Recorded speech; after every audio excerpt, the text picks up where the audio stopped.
Buenos días. Buenos Buenos días, días. doctor. ¿Cómo está, Camilo? Buen día. Todo bien, doctor, gracias. Y ya le he enviado a mi tutor el dato de la reunión. Ya.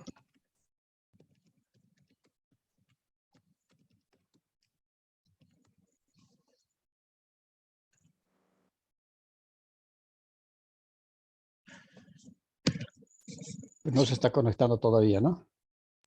No, doctor, en este momento le voy a llamar. Por favor.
Camilo.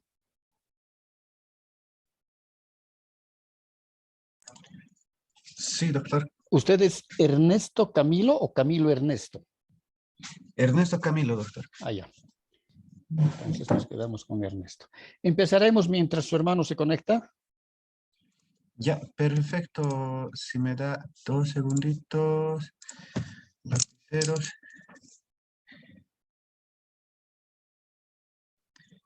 Listo, doctor. Ya, Podemos comenzar. Muchas gracias. perfecto. Yo he sido el que más he insistido en que este trabajo debería procederse con esas características en el Tribunal Evaluador del Perfil, porque Sí, sí, es doctor. pues es necesario, ¿no? Tomando en cuenta, es decir, la trayectoria que tiene la carrera de Derecho, de que se ha hecho muy poco o casi nada en estos 20 años, ¿no? Entonces, es cierto que el trabajo es muy grande, para una sola persona, para que generalmente un rediseño curricular siempre trabaja un equipo de profesionales entre pedagogos, un pedagogo, dos pedagogos y los especialistas, en este caso de las áreas, de las diferentes asignaturas, áreas, etcétera, que tenga la carrera, cualquiera que fuese la carrera, ¿no?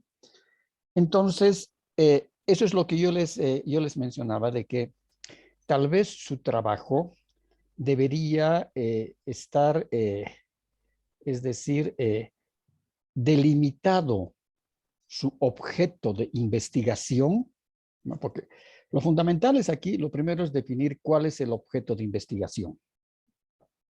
El objeto de investigación es el diseño curricular de la carrera de Derecho. Es decir, ese objeto el objeto es donde se va a trabajar, ¿no? ¿En qué lugar se va a trabajar? Ahora, hay que buscar una parte mucho más específica de ese objeto de investigación. Si el objeto de investigación es el diseño curricular, porque se va a hacer un rediseño, pero es el diseño curricular de la carrera, ¿cuál sería una parte mucho más específica de ese objeto de investigación para irle poniendo ya, en este caso, se le va a poner ya un límite, ¿no? Es decir, vamos a delimitar perfectamente el objeto de trabajo, el objeto de investigación. Entonces, ¿cuál cree usted que debería ser ese? Mm,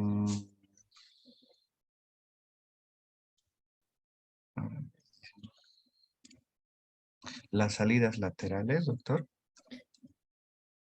Ya, porque no nos olvidemos, ¿con quién han hecho ustedes diseño curricular? ¿Con qué docente? Sí. No lo tengo a la mano, pero puedo buscar, doc, si me da unos 2 minutitos. Ya. Diseño curricular,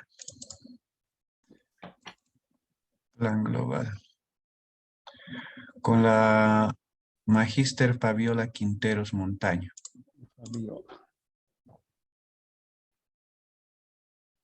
Ya. Porque cuando yo estuve como asesor del posgrado, he estado más de 3 años, he estado como asesor del posgrado en la EMI, justamente con la licenciada Estela Hervas, habíamos trabajado y hemos definido en muchos de los casos cuáles iban a ser las características que iban a tener trabajos de esa índole como el que usted quiere hacer, ¿no? Entonces, bajo ese panorama vamos a trabajar para que no haya problemas después con en el trabajo y en la propia defensa de la tesis Ok.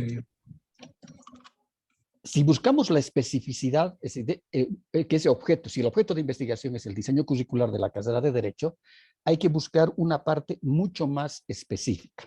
Ahora, ¿en qué consiste? ¿Cuáles son las bases o los elementos que debe contener un diseño curricular? Tenemos dos partes, ¿no? La primera, que en este caso sería el diseño curricular tiene su parte teórica. Es decir, toda la parte que correspondería a las teorías que hablan, teorías del diseño curricular. Ahora, una cosa son las teorías o pueden ser también las corrientes. De estas teorías y corrientes hay que escoger una y seguramente que va a ser el constructivismo. Ahora, dentro del constructivismo, por lo menos yo pienso, no sé, ustedes tienen que ver, eso tiene que ver con su tutor, pienso, de que había que trabajar ese constructivismo desde el punto de vista del enfoque por competencias. A pesar de que Derecho no tiene, la carrera de Derecho no tiene un diseño curricular como tal, nunca ha tenido, solamente tiene un plan de estudios. Y eso es desde hace 100 años. Es un plan de estudios. Del plan de estudios, solamente es el plan de estudios es la composición de las asignaturas con las cargas horarias y los prerequisitos. Eso es un plan de estudios, ¿no? Ahora, no, usted tiene accesibilidad en San Simón a la DPA, ¿verdad? Sí, sí, doctor. Ya. Tengo entendido que hace unos 4 años se ha presentado un rediseño curricular de la carrera de Derecho. ¿Quién lo ha elaborado? No sé. Entonces usted podía darse una vueltita por la DPA y ver si hay ese documento o no hay. Porque si Ok. existiera, entonces ese documento va a servir también de fuente bibliográfica. Mm, ¿De acuerdo? de acuerdo. Ya. Luego, es decir, el primer gran componente del diseño, de cualquier diseño curricular, es la teoría, la parte teórica. Es decir, en este caso sería con qué corrientes teóricas se va a trabajar ese diseño curricular. Y a pesar de que en derecho el proceso en sí que se desarrolla dentro del proceso del PEA, del proceso de enseñanza-aprendizaje, ¿usted qué materias da? ¿Qué dicta? ¿Qué área? Ah, yo, doctor, no estoy dictando.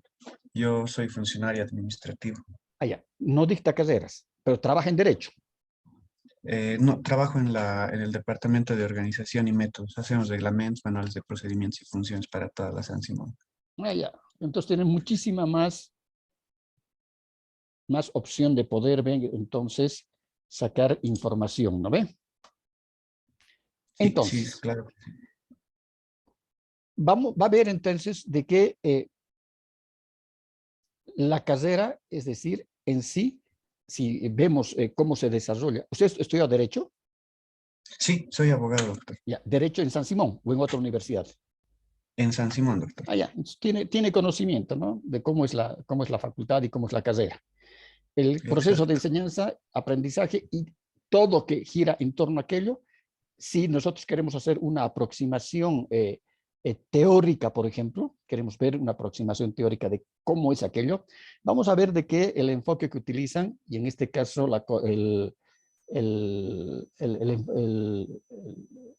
es decir, la corriente con la que trabajan es la corriente por objetivos, Exacto. ¿no? E inclusive, no sé si se llegarán a cumplir esos objetivos que se trazan en las asignaturas. Como no hay diseño curricular, no hay cómo poder medir, porque inclusive podemos ir un poco más atrás, que estamos en la corriente, ni siquiera sí una parte que puede ser híbrida, el conductismo y la escuela clásica, ¿no? Más o menos porque, como le digo, no hay, que yo sepa, por eso usted tiene mayor acceso, que yo sepa hasta el momento, no hay un documento que sea un diseño curricular de la carrera de Derecho en la facultad. Como documento que cumpla con todas las formalidades, no hay, doctor. Lo que sí hay una resolución rectoral del 2000 que habla, que refrenda, ¿no? La, la aprobación del diseño curricular de la carrera de Derecho. Pero ese diseño curricular solamente es el plan de estudios, ¿verdad? Exacto, sí, es un Claro, documento bastante sencillo, de una plana o dos. sí. Entonces, si nosotros vemos cómo se desarrolla el proceso de enseñanza-aprendizaje, vemos nomás pues que la corriente es esa corriente tradicional, memorística, repetitiva, etcétera, etcétera, que ya la conocemos teóricamente. Entonces, la propuesta, muchos me decían y siempre dicen, pero sí, en este caso San Simón y en particular Derecho es una carrera que está bajo el enfoque tradicional, conductista, etcétera, ¿no? Eh, no podemos proponer un enfoque por competencias, pero yo les decía, ¿por qué no? Si justamente los maestrantes, ¿no? En cualquier ámbito, de cualquier universidad y de cualquier carrera, justamente lo que se busca con estos trabajos, porque estas son maestrías especializantes, no son de investigación nuestras maestrías en todo Bolivia. Una o dos creo que tiene. En la Católica, en La Paz, tiene una de investigación eminentemente investigativa. Pero no, las nuestras son eminentemente formativas, ¿no? Entonces, las propuestas que puedan hacer los maestrantes, lógicamente que tienen que inclusive romper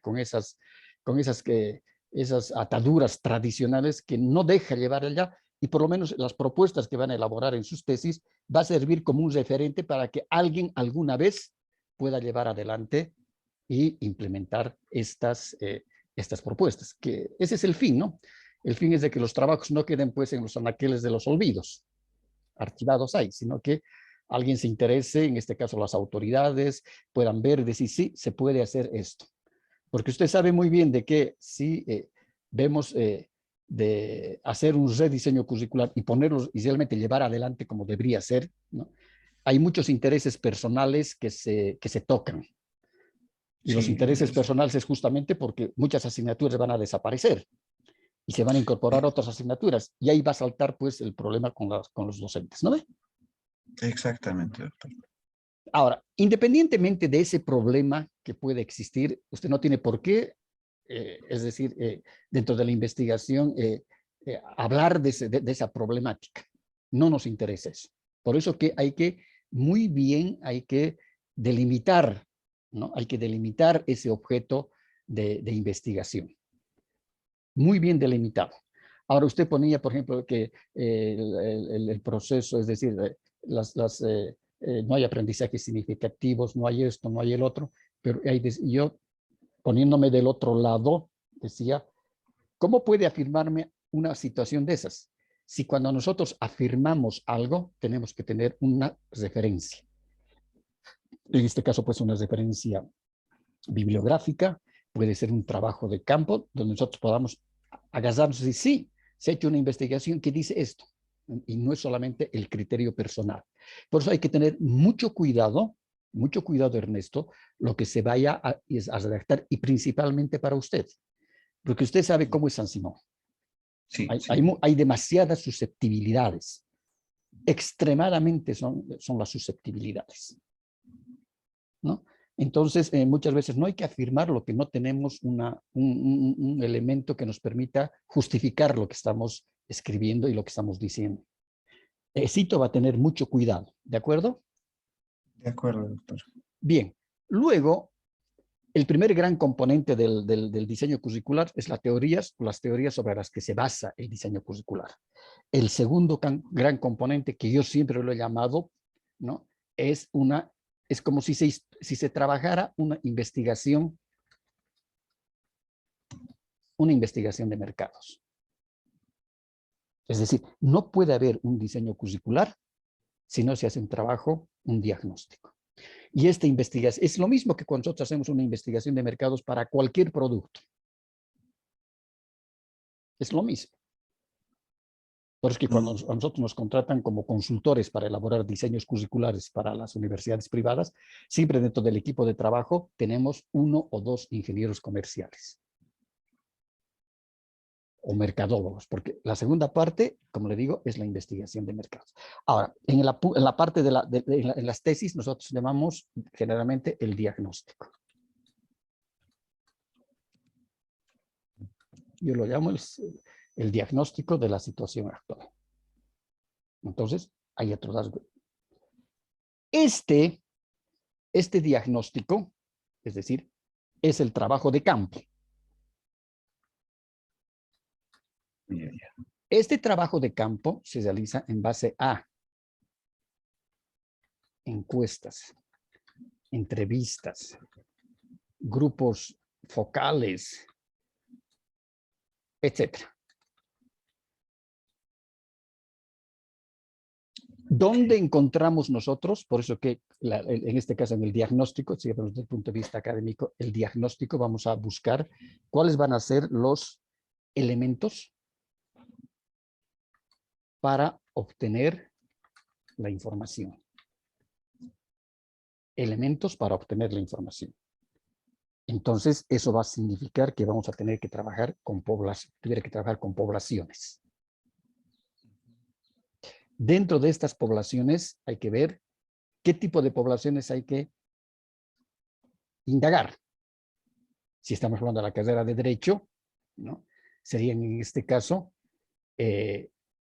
abogados en ejercicio, operadores de justicia,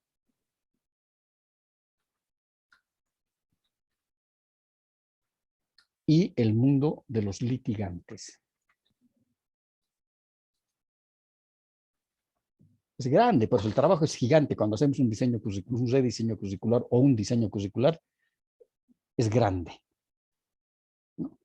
Ahora, toda esta información que hacemos en el trabajo de campo va a, y sea el enfoque, sea dentro del constructivismo, propiamente del constructivismo, o también apoyado o en el enfoque por competencias, toda esta información va a aterrizar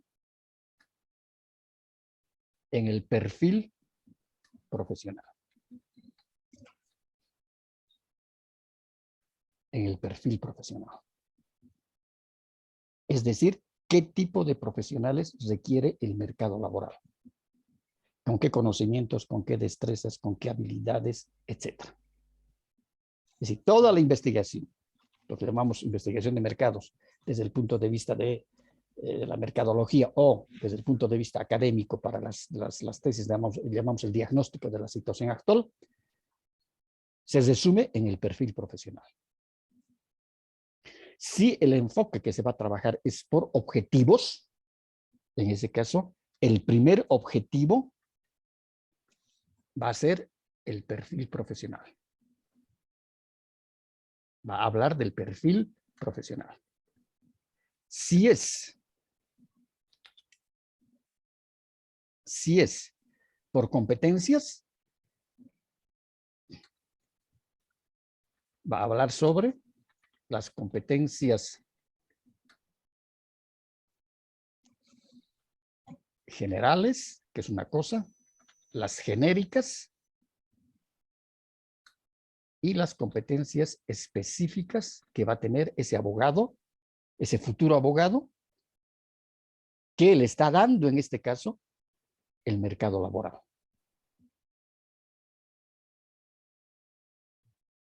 Entonces tenemos que trabajar siempre viendo el mercado laboral. ¿Qué pide? ¿Qué tipo de profesionales nos pide el mercado laboral? Esa es la gran respuesta, ¿no? ¿Qué tipo de profesionales nos pide el mercado laboral? Y ese es el perfil. Ahora, si usted se da cuenta, el trabajo que usted quiere hacer, si es todo un rediseño curricular, es grande.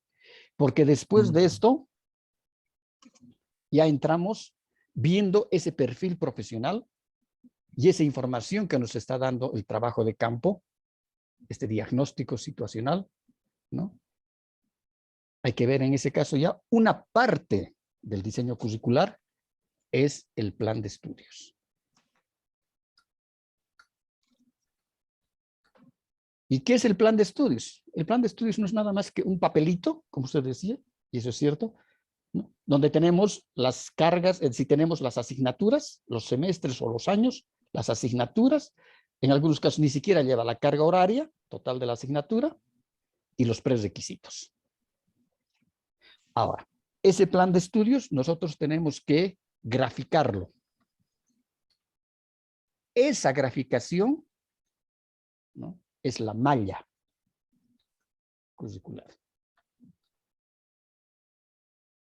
Si nosotros graficamos, es la malla curricular. Y generalmente hablamos, es decir, nos expresamos a veces con errores en todas las universidades. Y hablamos la malla curricular, ¿no? La malla curricular solamente es la graficación del plan de estudios, estableciendo la relación sistémica, ¿no?, de qué asignatura tributa a cuál y cuál está relacionada con cuál. Ahora, a mi parecer, yo lo dejaría, su trabajo solamente llegaría hasta que hemos hecho una vez. Yo soy tutor de una tesis para la carrera de Trabajo Social de San Simón. El rediseño curricular de la carrera de Trabajo Social. Hemos llegado hasta, espérese, se ha trabajado, es decir, el enfoque con el cual se va a desarrollar todo el proceso, los procesos de enseñanza-aprendizaje, todo el enfoque. Se llega al perfil profesional. Se llega al perfil profesional, se elabora el nuevo plan de estudios se hace este diagnóstico, pero de manera muy, muy sencilla, si vale el término, para saber qué tipo de profesional nos pide el mercado laboral, ¿no? Entonces, que sea sencillo para que usted no se aflija demasiado en buscar la información en tabular, porque hay que tabular la información, hay que sistematizar, hay que hacer la interpretación de los datos, todo eso. Y se llega hasta el plan, en ese caso se formula este perfil profesional con las competencias que van a tener y se llega al plan de estudios. Usted elabora el plan de estudios, todo el plan de estudios, elabora la malla curricular, la sistematización, y puede incorporar contenidos mínimos de cada asignatura. ¿De qué? Espérenme un ratito, espérenme. Si me permite, doctor, ¿cómo está? Buen día. Buenos Ariel Rich días. le habla. ¿Cómo está, Luis? Doctor, un detalle en esta observación. Tal vez sería ideal incluir los contenidos mínimos, pero solamente de las asignaturas nuevas propuestas en las salidas laterales, doctor. No, no sería ya truncar al trabajo. Porque lo que se va a hacer con el nuevo rediseño curricular, este plan de estudios, este es un nuevo plan de estudios. Sí, doctor. Entonces, lo llegaría a truncar de tal manera, porque el nuevo plan de estudios que va a proponer, ¿no?, va a quitar muchas asignaturas que no tienen utilidad. ¿Y cómo vamos a saber la utilidad de las asignaturas? Pero en yo entiendo que la utilidad es el contenido justamente que tiene que ser actualizado, doctor. Pero en este punto, la observación del otro señor miembro del tribunal indicaba que probablemente tendríamos que afectar la carga horaria para que puedan entrar las menciones de acuerdo a la normativa de la carga horaria de la carrera por el tema del CV, pero que no hagamos un cambio como tal de asignaturas, digamos, de abajo, fuera de las salidas laterales, ¿no? Pero que sí, obviamente, reduzcamos carga horaria para que permita incorporar nuevas materias en un quinto año. Claro, pero significa que hay que mover todito el plan de estudios. Correcto. O sea, no, mantendríamos las asignaturas, pero iríamos hurgando la carga horaria, ¿no? no sé hasta qué punto. No sé. Eso había que ir viendo en el desarrollo, porque esto significa, es decir, estos contenidos mínimos de asignatura tienen que ser necesariamente del nuevo plan de estudios. Correcto. Sí, pues sí, ya tiene que ser reconducido, ¿sí? Sí, porque ahora... Solamente era esa intervención, doctor, ya, ¿no? no hay problema. Ahora, por ejemplo, en este caso, lo que sí se puede, lo que había que trabajar también en este nuevo plan de estudios, ¿cuáles son las asignaturas básicas? Es que en derecho no hay nada, no nos dicen, pero había que nombrar las asignaturas básicas seguramente que van a llegar hasta la mitad del plan de estudios. En este caso será derecho romano, primero va a ser introducción del derecho romano, va a ser métodos y técnicas de investigación o metodología de la investigación, creo que llevan.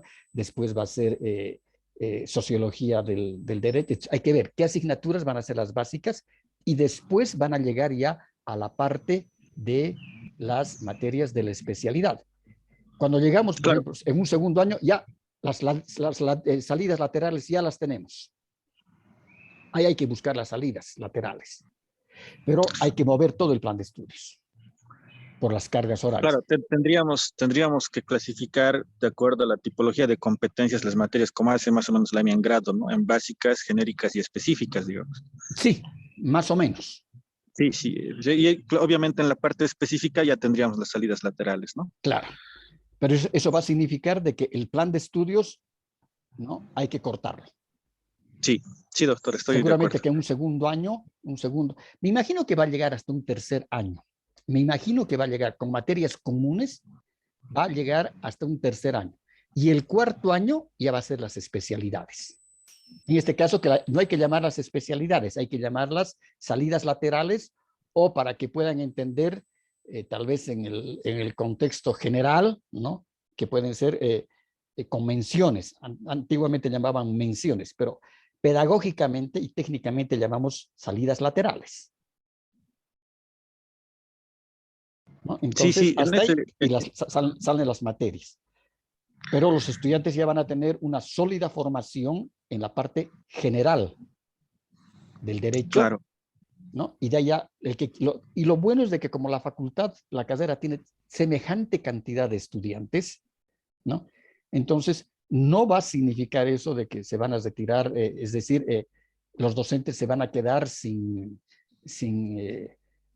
asignaturas. No, porque lo que se va a buscar justamente es de que dentro de las menciones, esas especialidades, que en el fondo son especialidades en el área civil, creo que es en el área empresarial que está proponiendo Ernesto, los mismos docentes no se van a ver afectados, solamente que le van a cambiar su asignatura por otra asignatura donde van a ver a mayor profundidad, ¿no?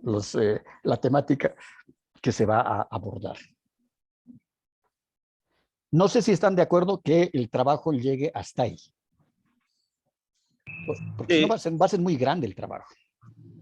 no, no, de hecho tiene que tener una delimitación simplemente en cuanto a lo que es tema de un plan de estudios, ¿no? Yo estoy de acuerdo, doctor. No sé si nos sirve poner de antecedente algunas experiencias de universidades del sistema como San Andrés, por ejemplo, pero no propiamente derecho, pero que sí ha hecho, digamos, nos genera la jurisprudencia para decir este mismo, esto es lo que queremos hacer, ¿no? Por ejemplo, la carrera de electrónica en La Paz, en San Andrés, tiene pues 3 menciones. Una es telecomunicaciones, otra es control industrial y la otra es biomédica.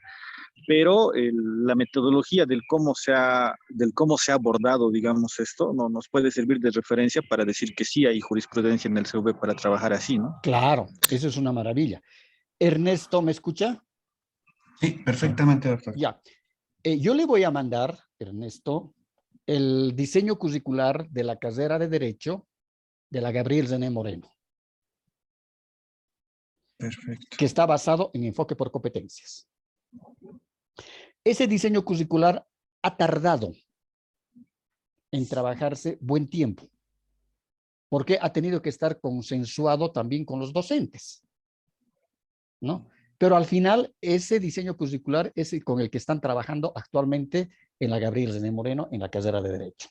Y la carrera de Derecho ahora, en la Gabriel, está buscando ya su primera acreditación internacional, es decir, Oh, Mercosur, ¿no? Entonces, para que vea usted, Ernesto, cómo es de grande el trabajo, va a leer ese diseño curricular, es pues gigante el trabajo.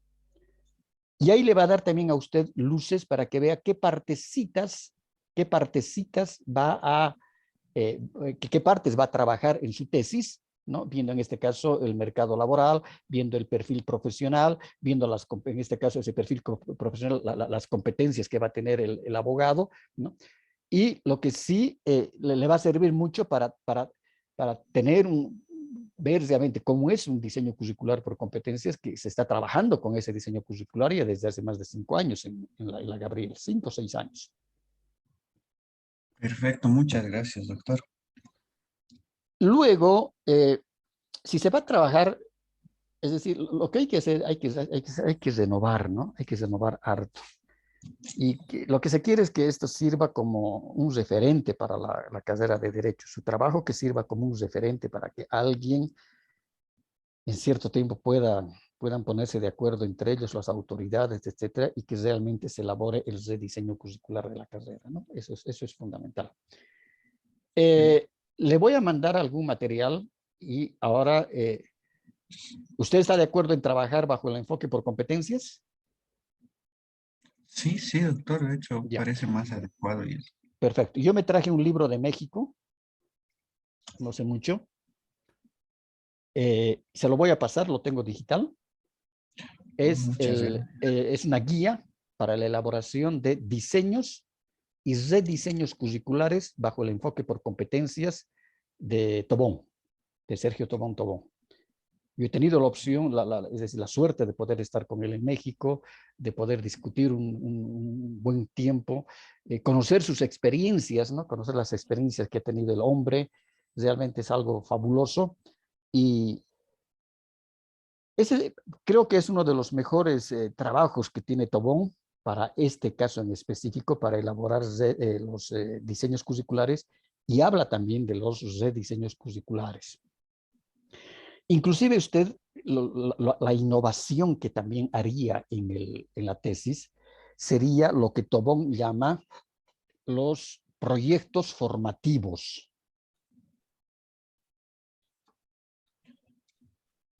Entonces, a pesar de que en este libro, el de Tobón, no es, solamente nos da un pantallazo de lo que son los proyectos formativos, pero estos proyectos formativos nosotros ya los hemos trabajado con varias universidades, especialmente privadas a nivel nacional.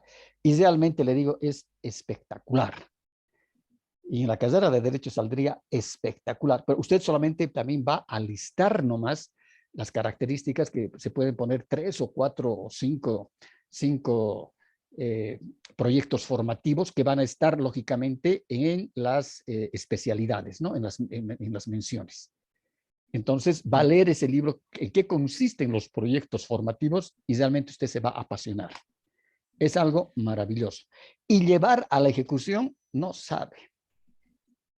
Ahí se crean docentes investigadores, se crean estudiantes investigadores, se utiliza un sinnúmero de estrategias como es, por ejemplo, investigación, acción, después no, realmente los resultados son fabulosos, le digo, cuando uno pone en práctica esas características y esas nuevas metodologías, porque no nos olvidemos de que el enfoque por competencias siempre van a tender a llevar lo teórico a la práctica, ¿no? Y viendo siempre el mercado laboral, viendo qué nos pide el mercado laboral, qué tipo de profesionales nos pide el mercado laboral. Ahora, otro elemento, no sé si habrá en San Simón, no sé, no tengo idea.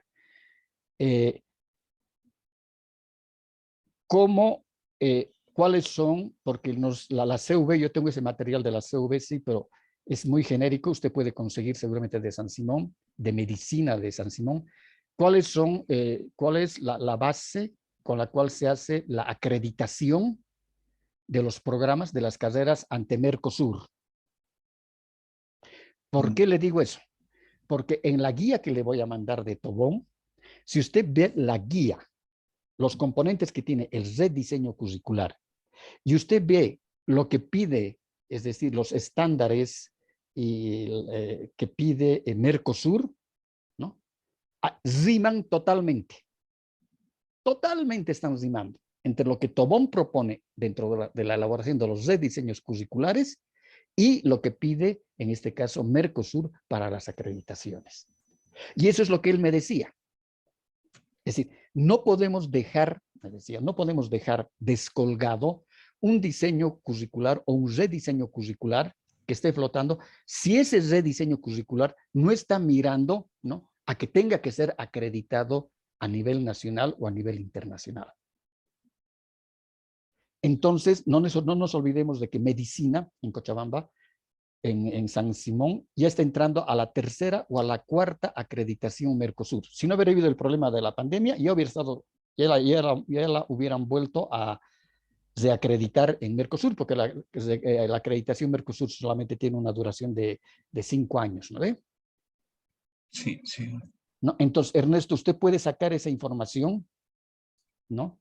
Es decir, cuál es el documento con el cual se ha hecho la acreditación. Puede ser la primera, puede ser la segunda, puede ser la tercera, la segunda de Mercosur, de medicina, y hay que ver esos estándares, esos indicadores de Mercosur, y esos indicadores usted también los va a poner aquí en su propuesta de sistematización en el rediseño curricular, y lógicamente que va a rimar con la teoría de Tobón, ¿no? Cómo se elabora, dice, un rediseño curricular.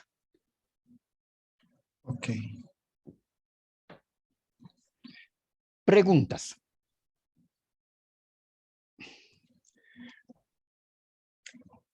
Hasta ahí no, nada, doctor. De hecho, bastante preciso. He tomado apuntes de todo y también respaldado con una pequeña grabación la reunión. Usted la ha grabado Entonces, porque yo también lo estoy grabando. Si quiere le mando la grabación. mucho mejor, doctor. He tenido justo, se me ha cortado por llamadas 2 veces la grabación. Sería ideal, estaría muy agradecido. Ya. ¿Qué preguntas más tiene Ernesto? Oh, a ver. Proyecto. En el tema, doctor, de los proyectos formativos, esos 5, bueno, aproximadamente 5 proyectos formativos irían ligados a las menciones, ¿no? A las a menciones, las- sí. Van a formar parte de las menciones. ay, son parte. Y en el fondo, ¿sabe? Seguramente que ustedes han visto esto, y esto ocurre siempre. Solamente que aquí Tobón le ha puesto nombre y apellido, proyectos formativos, ¿no? Porque los proyectos formativos muchas veces los hemos trabajado, pero no que han estado implícitamente dentro del diseño curricular, del rediseño curricular. Por ejemplo, una vez trabajamos, le digo ya en aula con estudiantes, trabajamos lo que hoy llama Tobón, porque estoy hablando de hace más de 10 años, ¿no? Hemos trabajado una actividad, una investigación-acción que la llamamos de acuerdo a la corriente conductista, ¿no? Investigación-acción. Por ejemplo, en la carrera de Derecho hemos sacado alumnos del primer semestre donde han visto, estaban cursando la asignatura de Criminología. En segundo semestre llevaban Derecho Penal 1, luego llevaban Derecho Penal 2, luego llevaban Procedimiento Penal y el cuarto componente era Práctica Forense Penal. Entonces, lo que hemos hecho, un mismo tema, que nosotros llamábamos, y para ese entonces, lo que llamaba también la teoría pedagógica, era una transversalización del diseño curricular con un tema en específico. Y eran recintos carcelarios en Cochabamba. Entonces, ¿qué hicimos? Los chicos que estaban cursando la asignatura de criminología, se agarró el plan de estudios, ¿no? El plan de estudios, que sería el plan global, ¿no? El plan global se agarró y se vio qué temas, qué temáticas tenían qué incidencia sobre recintos carcelarios y el comportamiento de los reclusos. Entonces, hay una teoría que habla sobre las características de la criminología tradicional. Y ahí tienen a los autores Lombroso, Garófalo, Fezzi, etc. Que ellos establecían de que las personas tenían tendencias criminales o a cometer delitos, pero de acuerdo a las características físicas. Es decir, aquellas personas que tienen rostros con los pómulos muy pronunciados, tienen tendencias a cometer delitos sexuales, por ejemplo. Entonces hemos agarrado a los chicos, que creo que eran 60 estudiantes, hemos dividido en 2 grupos, hemos hecho el trámite aquí ante las autoridades de los recintos penitenciarios y los chicos han ido a tener una entrevista en los recintos carcelarios, en el Abra y en la otra cárcel que está por la terminal, ¿no? Entonces, San Antonio. en San Antonio. Y los chicos han llevado ya sus instrumentos para recolectar la información. Pero, por ejemplo, cuando se entran a recintos penitenciarios, no te permiten llevar filmadoras, grabadoras ni celulares para sacar fotografías. Pero sí, con el gobernador del recinto se quedó en que los chicos podían fotografiar los files, es decir, que tiene cada uno de los reclusos, y ahí llevaba una fotografía. Entonces, lo que los chicos han sacado les estoy hablando de primer semestre, han sacado fotografías de los reclusos. Cuando han ido ya han levantado toda la información, han ido al aula, han discutido.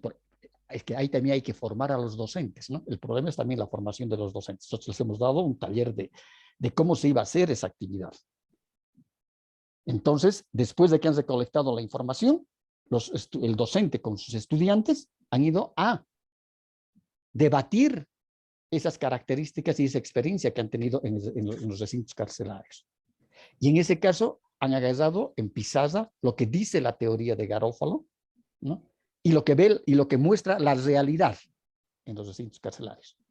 Y los mismos estudiantes han sacado la conclusión y han dicho las teorías de Garófalo, Fezzi, etcétera, no son ciertas.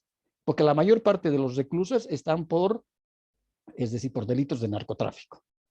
Y aquellos que hemos identificado que tienen los rostros, que tienen los pómulos salientes, según las fotografías que sacaron de los FAIS, la mayor parte no han cometido delitos sexuales, no están penando pena por delitos sexuales, sino por robo, por hurto, por esto.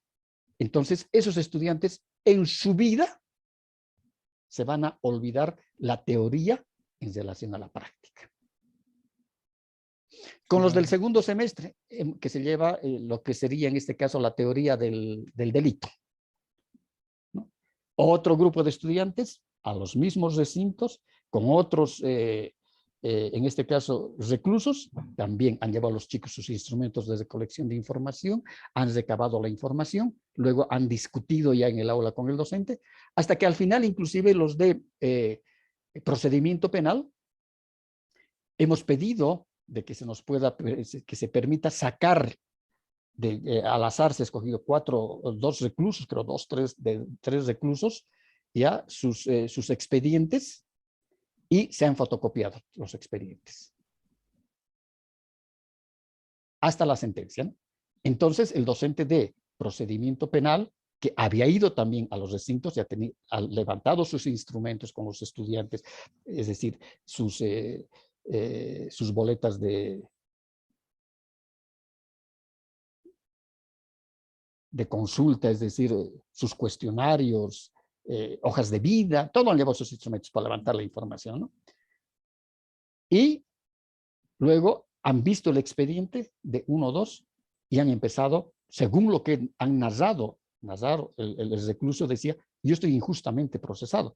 ¿Por qué? Porque cuando han ido a recabar las pruebas, a recolectar las pruebas estaban contaminadas. Me ha dicho mi abogado, decía. Entonces los estudiantes ya en procedimiento y en procedimiento penal han visto el expediente, han recabado toda la información y los estudiantes es decir, han criticado, han discutido, etcétera, si esas pruebas estaban o no estaban contaminadas, y ese hombre tal vez estaba penando, ¿no?, por un delito que no ha cometido.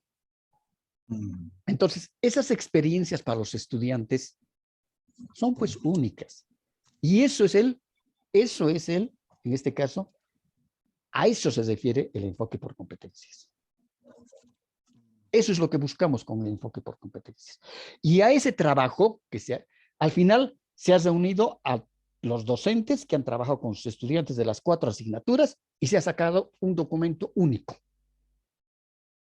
Porque se ha trabajado el resultado de las encuestas, de las entrevistas, de las historias de vida, asignatura por asignatura, y se ha llegado a una conclusión.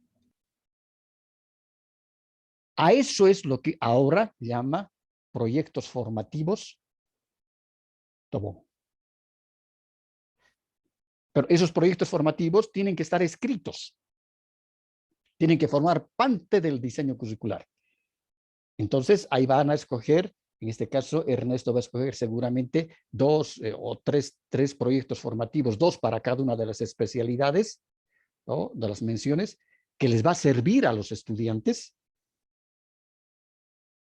a poder llegar y a poder corroborar la teoría con la práctica y la propia realidad. Así sería. Perfecto, doctor. ¿No hay alguna duda más, Ernesto? No, doctor, con eso queda absolutamente todo claro. Ya, entonces me voy a anotar. ¿Qué tengo que mandar? El diseño curricular de la Gabriel, ¿no ve? De la Gabriel, De después derecho, la guía de Tobón. la guía de Tobón. Ya, y voy a ver algunos libritos más que tengo digitales sobre enfoque por competencias.